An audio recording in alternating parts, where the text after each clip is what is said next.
Welcome to Archery Talk 101 podcast, your guide to better archery skills. We'll bring you the latest tips, tricks, and expert advice, but that's not all. We'll also have interviews with top archers and industry professionals and reviews of the latest gear and equipment and much more. You're talking about taking archery skills to the next level? A coach can definitely help you with that. I've been teaching archery for over 25 years. I'm offering a free 50-minute consultation call. Anybody that would like one, please fill out the form. I'll leave a link in the description so we can get to know you a little better and see if I can help you in your archery skills. Hey, today we're going to talk to an archer that has a real passion for being outdoors. Hi, my name is Roy Canterbury. I'm going to be hosting today on Archery Talk 101. And on the show with us today, we have Tommy. Or Tommy, no, we just talked. I down me this morning. Yeah, Mike.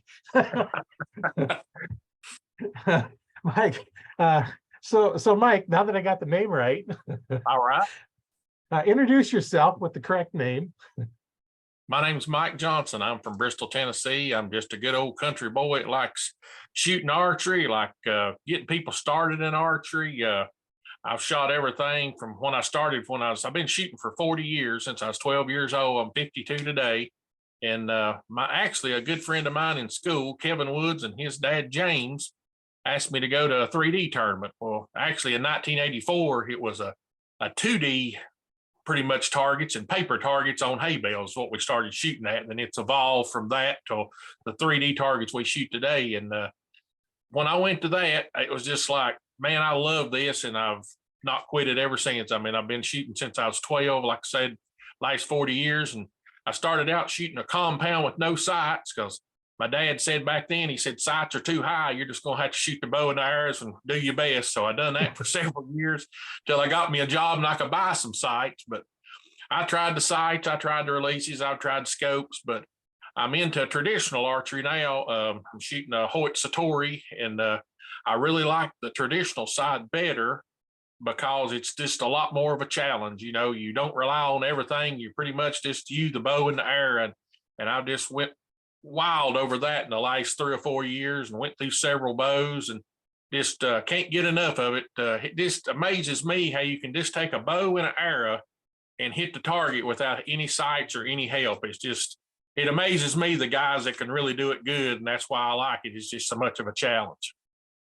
Oh yeah, it is. There's a lady I watch once in a while on TikTok that she'll shoot through CDs, the hole in the CD or a cassette player. She throws stuff up and hits them, and no sights. It's just the recurve, and that's it. I mean, she practices all the time.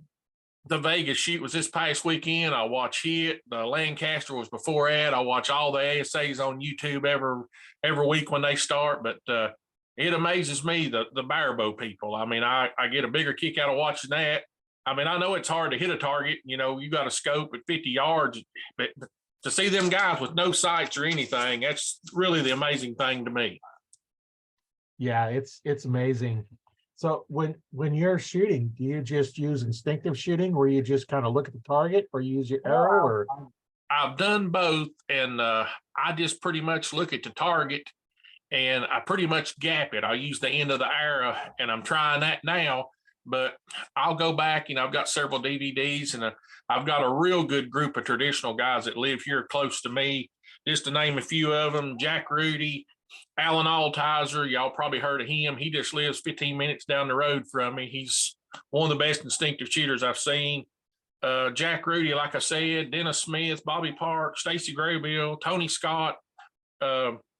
Just to mention Jack Rudy for a minute, this guy is one of the most phenomenal shooters I've ever seen. He's 80 years old, and usually every week he just can't be beat. I mean, he just shoots a self bow and wood arrows. I mean, it's just phenomenal to watch this guy shoot, you know. But that's what really inspired me is, man, watch these guys shoot so good, you know, and on a 300-point course, they're shooting 270, 280, 290 with a wooden arrows and a bow. A lot of them is made themselves, which that just amazes me more than the latest technology. You know what I mean? Yeah, especially when you get, you know, compound shooters sometimes aren't even doing that good. Right. Well, the practice thing, you know, with them stick bows like this, you've got to practice. Hand-eye coordination's got to be there. With the compound, you get it set up, get everything right, and your yardage. Like you've got a lot of classes that can use a rangefinder, which you still got to make the shot. Don't get me wrong, but right. you go out there and take an arrow, and you can put it in that kill zone of that animal. It's amazing. I mean, I think everybody should give it a try and just see how hard it is. But to watch somebody really do it good is amazing. I mean, they make it look so easy, but it's really not.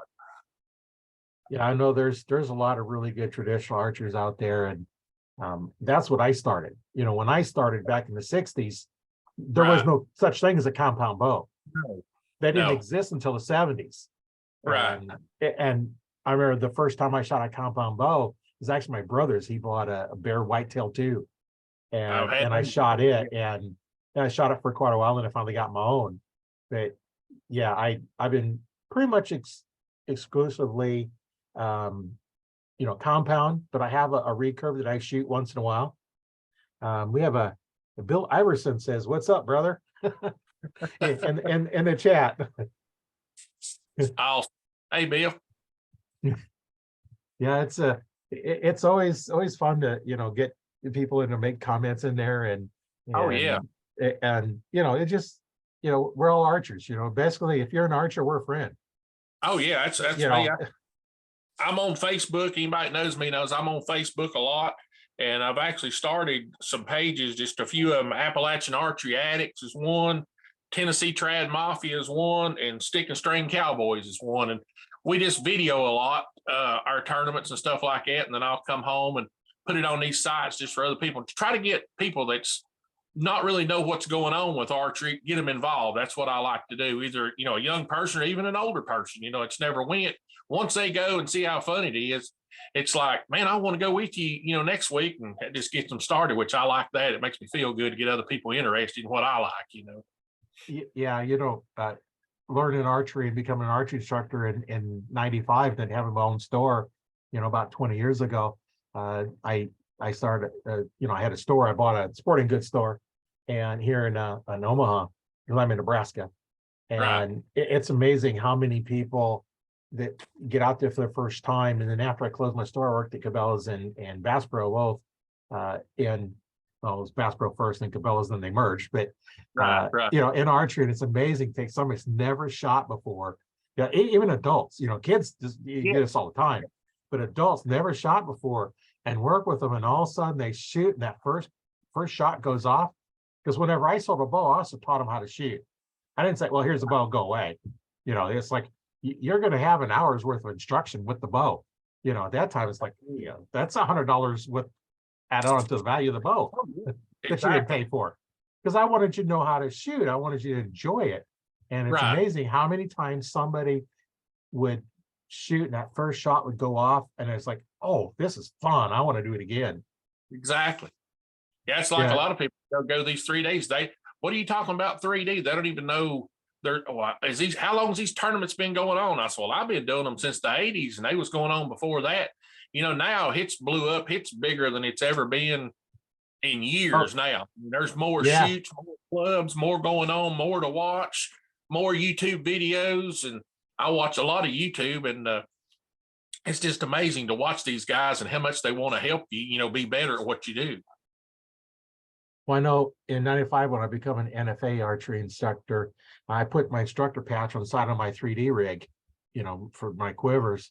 And I just put the patch on there, figured, okay, they see the patch, know I'm an instructor. If they have a question, they come ask me. I never went to them and said, hey, you're doing that wrong. Right. Yeah, well, wrong from the way I do it. Yeah.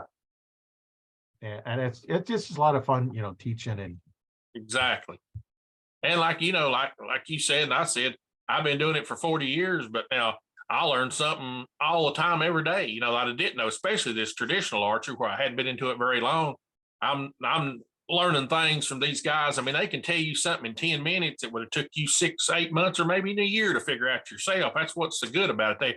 These trad people, anywhere you go, any place I've been, it's always, if you got a question, let me know, or here's some arrows, try these. I mean, they're just so helpful, which makes you feel good, because anybody new to anything, they've always got questions. I know I do, and it's just real good to them people to help you out, and just be so nice to you.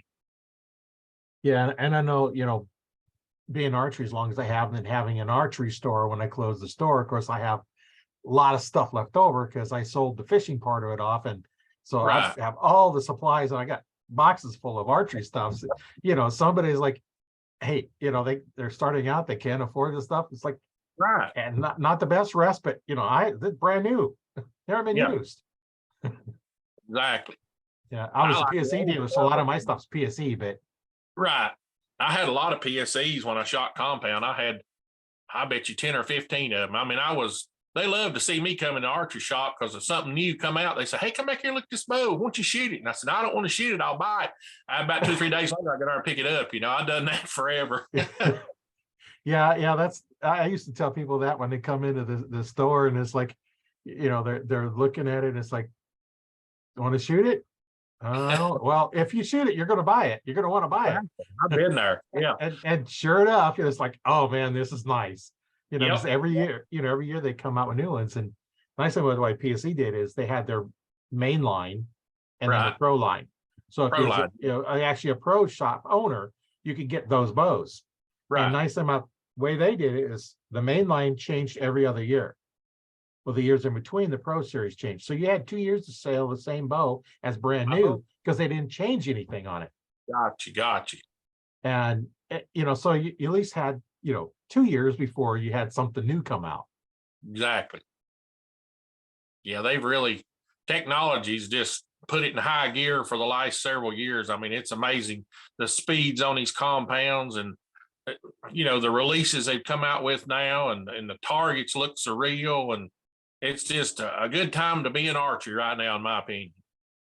Yeah, and some of the bows are pretty fast. I know in 2001 when I become a PSE dealer, the bow I have was a 2001 Carrera, and it's rated 320 feet per second. That was smoking back in. I remember that bow. Oh yeah. I still have it. That's my hunting bow. Oh really? Yeah, I saw it. That's what I hunt with. And then a couple years later, they come out with Scorpion. I had one of those. And did you have the single cam or the 2-cam one? I think I had the single cam.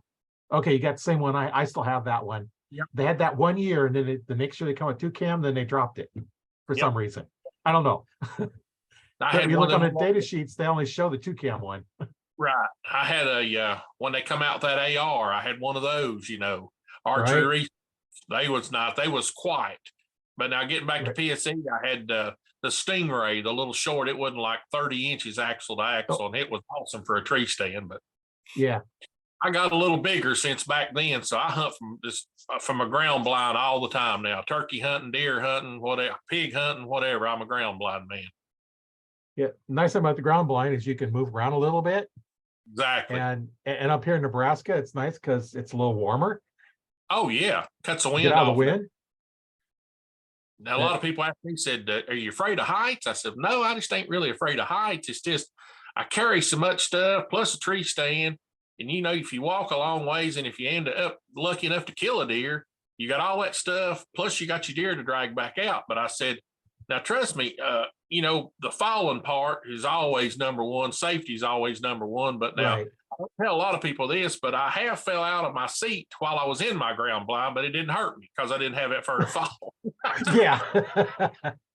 Them ground blinds are real warm when the sun hits them early in the morning. I'm telling you, you'll go to sleep every time. Oh yeah.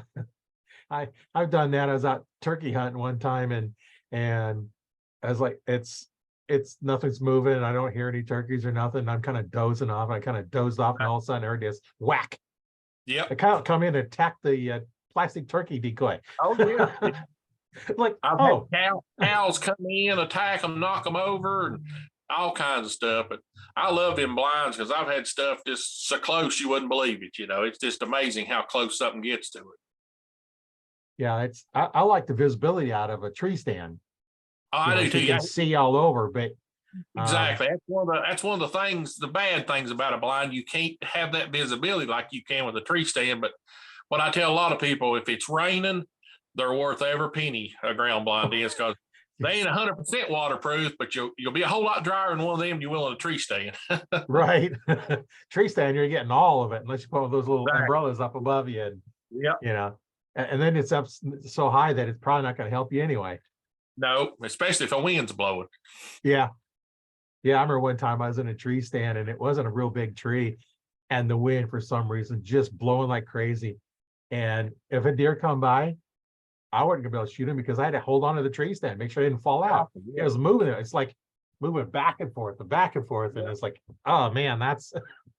But it never happens until you get up there, sit down, get your bow up, get everything situated, and sit down. That's when the wind starts. It won't start before you go up, or you probably wouldn't go up, but it'll start when it quits. You know what I'm saying? Yeah. And when it's that windy, I've never seen a deer walk. If I did see them, they were running as fast as they could. You weren't going to hit them anyway. Yep. So if that windy, yeah, you might as well just go home. Yep. Or find some place the wind's not blowing down in the valleys or something. I agree with that. Yeah, that's interesting. Some of the stories that you get when you're out hunting. Oh yeah. That's what's the most interesting hunt you've been on? Most interesting hunt I've been on.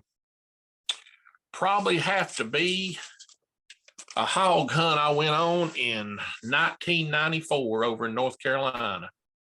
It was with a bow. I mean, it was probably the biggest animal I've ever seen in the woods and the most exciting, right in your face shot.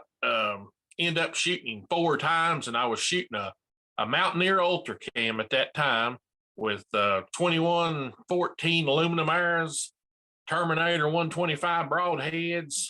And I thought back then, it was a double cam, like a hatchet cam bow, like on a high country, probably shooting 230 feet a second. But back in, man, that thing, it was the top of the line bow, and I loved it. Shot the hog. You come by the stand at about 18 yards. I thought I'd missed it. Got to looking. I said, man, surely I hadn't missed that hog that close. As much as I shoot and everything's going through the head. And he just went up there and just laid down right in the path. I got my binoculars. I said, there's no way I missed. Well, I was looking on the ground, seeing my iron blood just dripping off of it. And I said, well, it's pretty easy. He's laying up there dead, The guy had come through there and he's on a 4-wheeler. And he said, did you see that big old hog come through here? I said, yeah, I just shot it. He got down, run up there to me. He said, get your stuff and come on. Said, we'll have to get on the trail before he gets the mud hole, stops the holes up. And I said, well, he's laying right up there. I said, I seen him laying there. He's dead.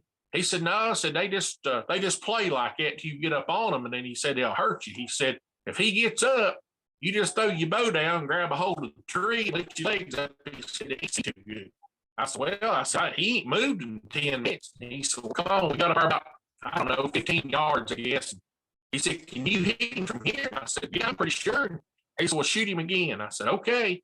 Well, I shot him again. And perfect shot, double lung right in there. And the old hog just stood up and turned and looked at me and the guy down the hill with blood running out of him, there sticking at him. He said, that's what I was telling you. I said, what do we do now? He said, if he starts this way, just throw that bow down, get up a tree. He went out here, we was after him. I shot again and hit him. He got under a brush pile and tried to hide, and I shot him again and hit him. He said, shoot him again. I said, buddy, I'm out of arrows. He said, do what? I said, I'm out of arrows. He said, well, how many arrows did you bring? I said, 4.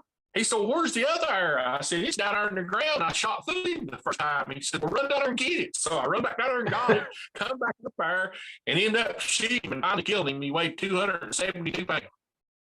That's a big hog. Yeah, that I've always heard they're tough animals, especially when you get on the bow.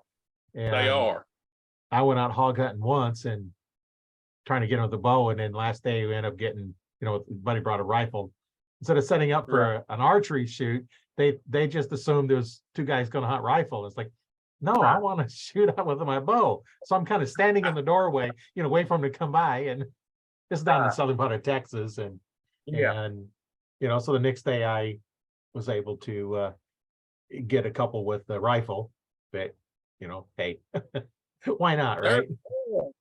They're a lot tougher animal to kill than a lot of people think. I mean, they fool me. It could take that much, punishment and stuff, and still just he walked off like he never been shot. You know, he never even made no kind of noise or nothing. I mean, he just tough. Yeah, you probably went, soft tissue going through, it went right through. It didn't hit anything hard, and oh, right through. Yeah, he didn't. He didn't make much noise, but I'm telling you what, we cut him up. I was a meat cutter, me and a buddy of mine, for several years. I boned him. I cut him up, brought him home. That's probably the best pork I've ever eaten anywhere. I've eaten it everywhere, but now nothing's like killing them in the wild like that. They just don't compare. Yeah, they're not, fattened up, from just eating grain and stuff. They're eating, actually probably a much better diet. Oh yeah, yeah. They ain't injected with anything like you get at the store. It's a whole lot better for you in the long run anyway. Yeah. Yeah, I remember one time when I was in an archery club, this guy joined the archery club because they found out his son had been having trouble, didn't know what it was. Come to find out, it's all the hormones and stuff they stick in the beef. So he was out, shooting deer to have meat for his kid to eat. Because exactly. You can't buy meat in a store like No. that's not injected with something, and you got to find a farmer that is going to raise them that way, and that meat's probably really expensive because it's exactly. They can't keep their herd as healthy. No, there's no way. And, one of the other groups I'm in is what they call a backyard bow pro.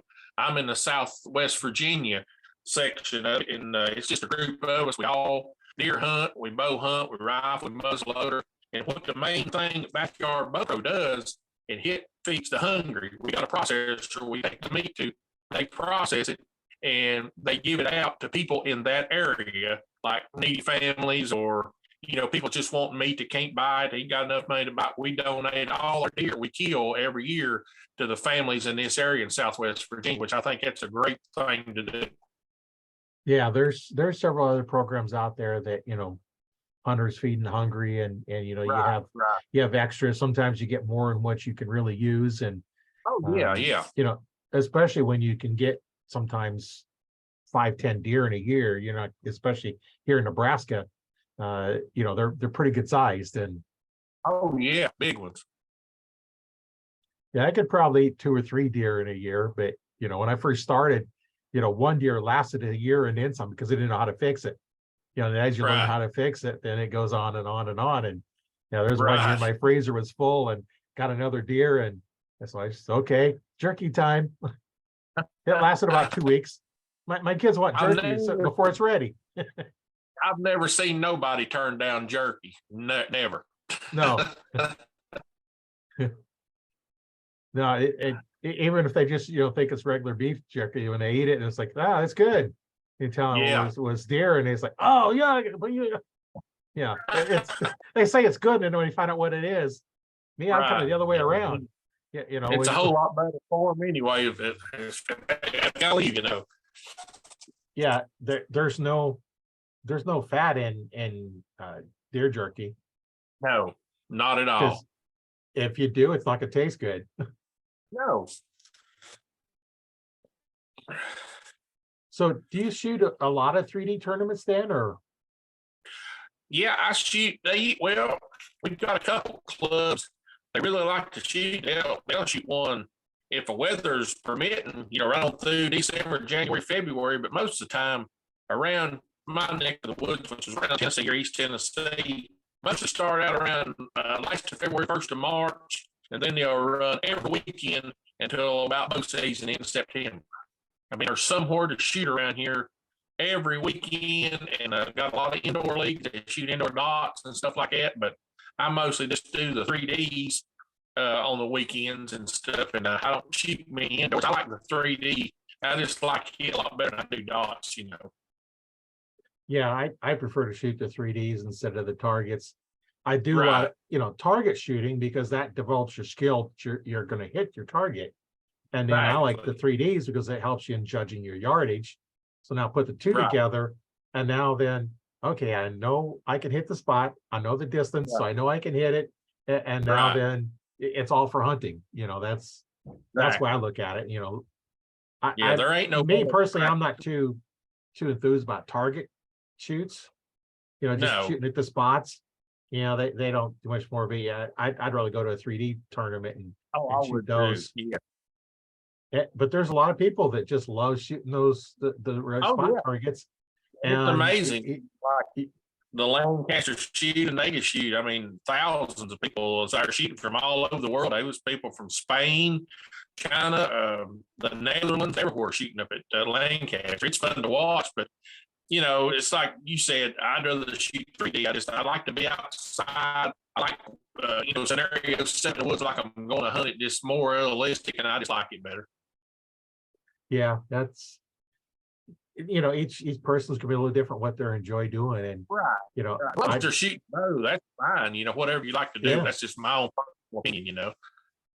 well, and you kind of almost need to start off with target, you know, just just shooting targets, you know, until you learn how to shoot and get your form Exactly. down. And, you know, Right. there's a lot for form, you know, just I'm looking at how people are shooting. And, you know, those that want to really take it to the next level are going to take advice from somebody that has, you know, a little more knowledge in Exactly. that.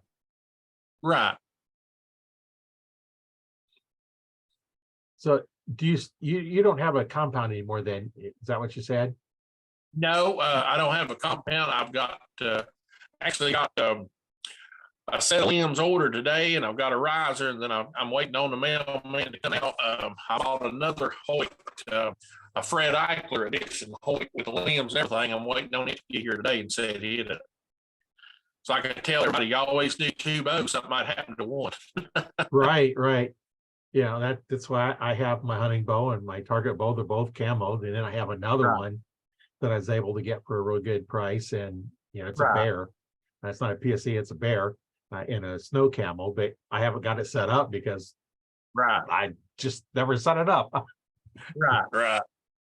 Well, last year, I'd never shot a crossbow. You know, a lot of people shoot crossbows, and where I'm at now, anybody could go hunting with one. You don't have to have a special permit or whatever. And, my dad, he shot a crossbow for the last 30 years. He's got a lot of shoulder and back trouble. Last year, about 2 weeks before deer season, he said, I want you to look at something. So I went up there and looked, and opened this case up, and he had a real nice crossbow, 10 point, had a scope on it, a case, the bolts, everything. And he said, "You want you a crossbow?" I said, "I hadn't really thought about it." He said, "Well, here," said, "Early Christmas present. You can have it." I said, "Really?" "Yeah." So I took it to my local bow shop down here in H&S Honey and Elizabeth down here, and had the guys look at it. And I said, "I don't know anything about crossbows. What does this need? Is it good? Is it not?" He said, "Oh yeah, that's a good." He said, "All you need is a new string." I said, "Well, put a new string on it." So they said, "Well, you need certain size bolts and stuff." So I'm a member of Luminoc. I'm an assistant manager of the field staff. So I got me some Luminoc bolts and some Luminoc nocks. And I took it last year, got it set up. I mean, it's just deadly. I set it up 25 yards dead on. And so I'm going to take a shot over that I could. But the places I hunt is kind of thick. So I set it dead and got it all set up, sitting there in the ground, getting about real good time of evening. Big old doe come in, probably wasn't 12 yards. And I put the scope, put the crosshairs right on her, squeeze the trigger. That little knock, man, it went right through her. Just like she went standing there stuck in the ground behind her. I watched her take 10 steps and she just fell over. I mean, it was the most deadliest shot probably ever put on a deer in my life. That looks like we lost his video. Yeah, 10 points are really good bows. And nice thing about the crossbow is the fact that, you know, you don't have to worry about, you know, what draw weight you're pulling. Kids can shoot them, and, you know, we'll wait to see if he can get back in. His as you can probably hear, his audio was kind of breaking up, but yeah, 10 points are really good bows. They're I've used to put a bunch of those together when I was working at Bass Pro, and that was just the main one that we like putting together because they went together so well. And nice thing about them is they're fairly flat. So we'll see if we can get joined back in. You know, kind of internet problems, one of those things that you have once in a while. And Yeah, no more comments in the group yet. But yeah, it's interesting when you have different areas of the country, how they hunt different. Here in Nebraska, we don't hunt too many hogs because there's not really a big population of hogs around here. I think out further west there might be, but there's mostly just a white tail for the deer around here, and then out in the panhandle we have the mule deer, a little bit different. We have lots of turkeys around here. I even have turkeys that are really close, but in a mile from me, there's about 3 dozen of them that hang around there, and that's not land I can hunt. So I gotta see they go during the day, kind of track them down so I can try and get some this year. Let's see if he's getting back in. Wait for his audio to connect.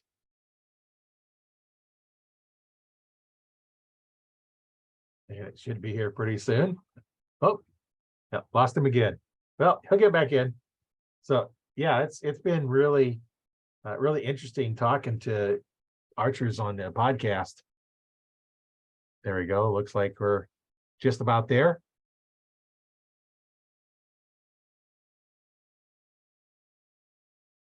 Yeah, sometimes the internet is kind of slow, but yeah, it's been interesting running podcasts here. Welcome back, Mike. Yeah, I had a little difficulty there. Had a power surge here at the house. The daggone electricity blinked a couple times. It went off. Yeah, your voice was starting to break up a little bit, so it didn't surprise me. And so I just kind of chatted a little bit while you were gone, waiting to come back in. I knew you'd connect back in, so Oh yeah, that's if you could anyway. And you're back in, a little bit better picture, a little better sound again. So anyway, continue with your story that you were going through. Well, like I said, the doe come in. I'd shot her. The Luminok went right through her, just like she wouldn't stand there. Like I said, went up her about 10 steps, fell over.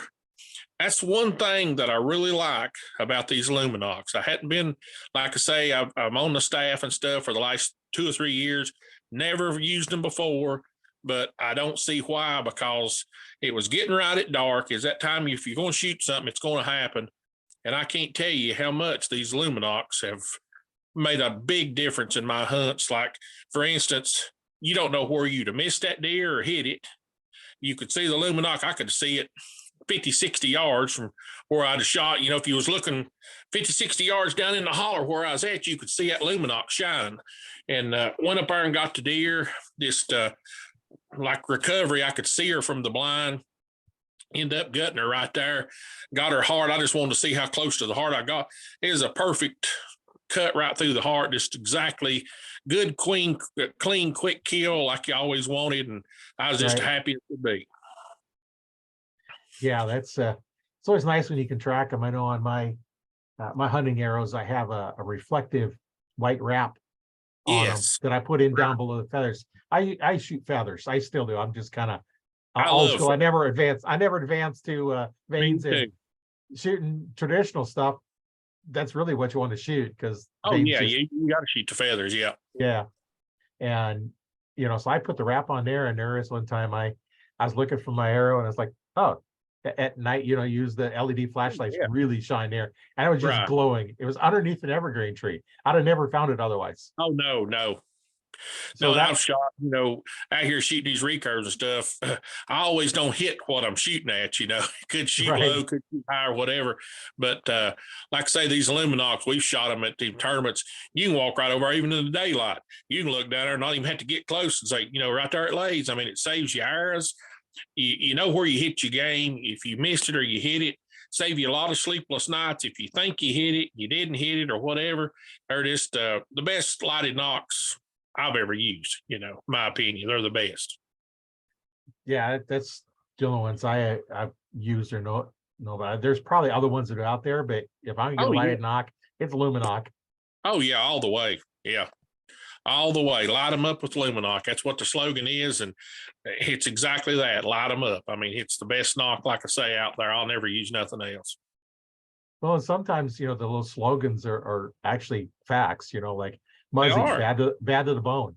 Exactly. Yeah. I've seen Muzzies shatter bones and not care. Yeah, I used to watch. I've got a lot of DVDs. I've probably got every hunting DVD on bow hunting here, somewhere in the house here somewhere. And I used to watch all them Dan Fitzgerald videos when he shot muzzies, shooting through them 55-gallon drums and all that stuff. Of course, he's pulling, 100 pound, but still, he had a heck of a good broadhead and it done the job. Well, I shoot 70, and I was when I had my store, I was shooting after I got done work. I was shooting in my broadhead target, and I missed. I hit the concrete block wall Right. instead of the target. And I went up there, the muzzy broadhead sticking in the concrete block.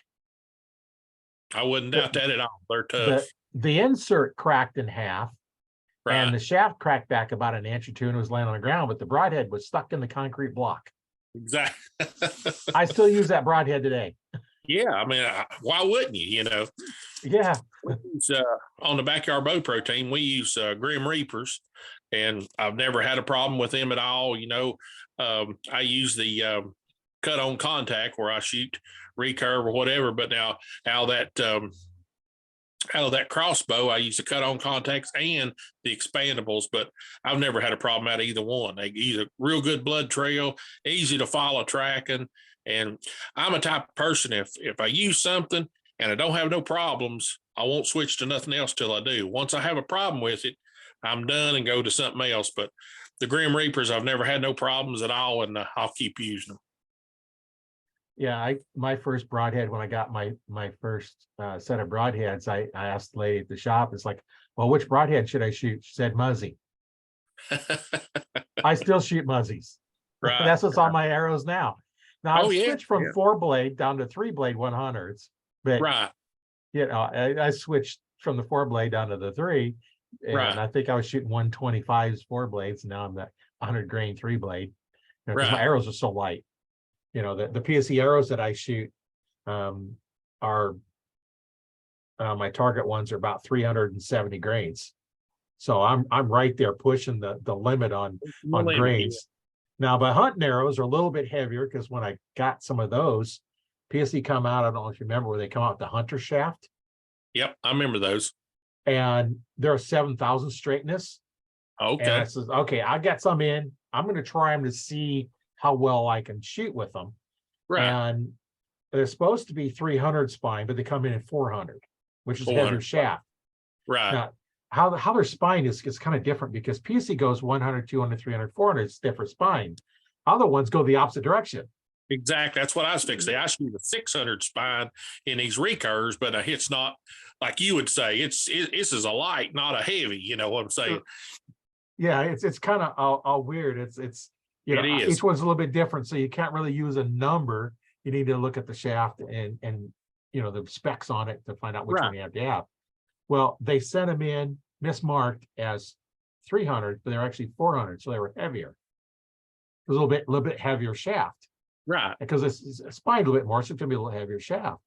So I set them all up that way, not thinking that, and I found out that they were overweight. It's like, why am I almost 50 or 100 grains heavier? So when I had to replace them with some of my regular shafts, I had to put tubes in it to weigh them, get them way up the same, because I want them to weigh the same. I didn't want to have to recite all my beans in. No. And I'm looking, okay, on my broadheads, I was able to tune them in to shoot X's with my broadheads at 20 yards. Well, with the 007 shafts, I could hold it in the white ring, but I couldn't hold them in the X ring. So I'm still in that 10 ring, but I'm just, that's, from a 1-inch diameter to what is the on a single spot that wanted to be. Yeah, right. Probably a 3-inch diameter. That's the difference between a 1,000 and a 7,000 straightened shaft. Exactly. And I've done it other times where a buddy of mine was shooting a different brand of arrow, but his wasn't the 1,000. His was like a 3, and I gave him some of my arrows, and he shot them.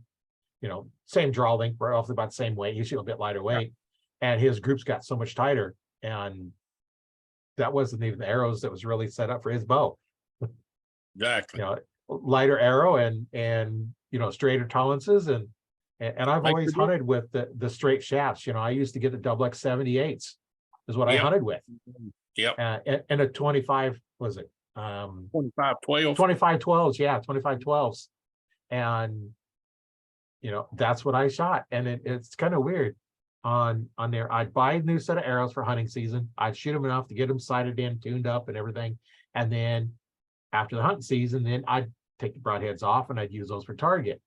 Well, the groups are nice and tight. They get wider and bigger and bigger and bigger. By the end of the season, where I get my new arrows, I might be able to group, 3 or 4 inch group where I was able to group 1 inch groups before. Exactly. And that's because on aluminum arrow, how do you break aluminum without using any tools? Keep flexing it, flexing it. And next thing you know, it breaks. And that's what the aluminum arrow, as they flex, they get weakened. But that's what's nice about the carbons nowadays, is they're straight or broken, no in between. I remember when the carbons first come out, everybody saying, I'll stick with my aluminums. And when more people got to shooting them and the groups got to getting tighter and you got more speed, and then everybody, you can find aluminums now, but it's just like day and night. Carbons is where it's at. I mean, hardly anybody shoots aluminums anymore, Well, and the first carbons that came out, there's no way I'd hunt with them, because if they broke, you had all these carbon fiber splinters all over. Right. Because the carbon fibers run from the knock to the tip back in a linear fashion like that. And then when they started coming out with the newer ones, now they cross them, one going horizontal, one going vertical. And then if you remember when PSC come out with their X weave, which now the cross weave, and I've got some of those as well. When I closed the store, I kept all my Comp Pro 300 shafts. Yeah. It's like, okay, I'm keeping these. I'm not getting rid of these because I don't want to have to buy them. But yeah, archery has just come so far. And, from when it first started, I don't know who thought of taking a string and sticking on a stick and taking another stick and flinging it, but that's archery. Yeah. It's simple, but it's advanced. I mean, you look at it one way and you're thinking, man, how has this come from where it was at to now? It'd blow your mind, Right. Yeah. Yeah. It's been amazing, how much archery has developed over the years. And it's just all in the last few years, 50 years ago is when the first compound was developed. And look where we've gone now. And crossbows, look at some of these new ones that, the whole thing's only maybe about 3 or 4 inches wide. Yeah, it's like those Ravens. I've seen those, and the price goes with them. 2,500 to 3,000 or even more. But they're just amazing. I mean, I watched a guy shoot on a video on YouTube shooting at 100 yards. I didn't even think you could even, but man, he was putting them in there. You could have killed anything with that thing at 100 yards. He was grouping them, but they're just amazing. I don't know. They're a lot of power for a small package. Right. And it's amazing how much they can put out. Oh, yes. Yeah, it's just crazy. Hey, any thoughts here before we end the podcast? No, I just like to thank you for having me on. I've had a great time, and it's always good to talk to somebody that likes the same things you do. And I just like to, if anybody's watching this, if I can help in any way, I'm on Facebook every day, YouTube, whatever. You can just give me a holler. If I can help you, I will. If I can't, I'll find somebody that can.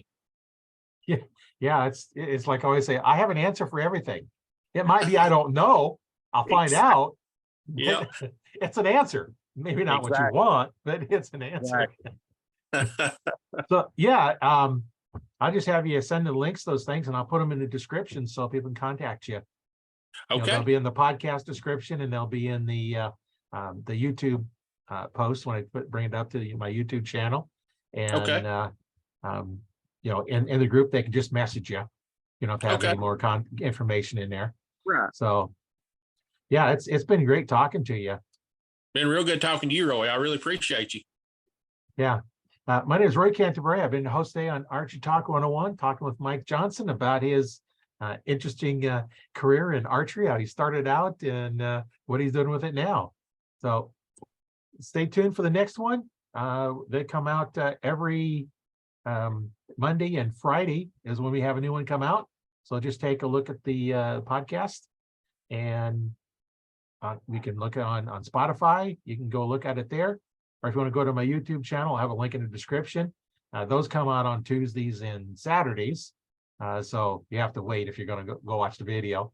Or the best place to do it is get in the Arch Talk 101 Facebook group, because we go live when we record them in there. And that's the best way to get them, because you can actually communicate with us like Bill did earlier. Bill's a good dude, man. I like Bill. Yeah. Really interesting.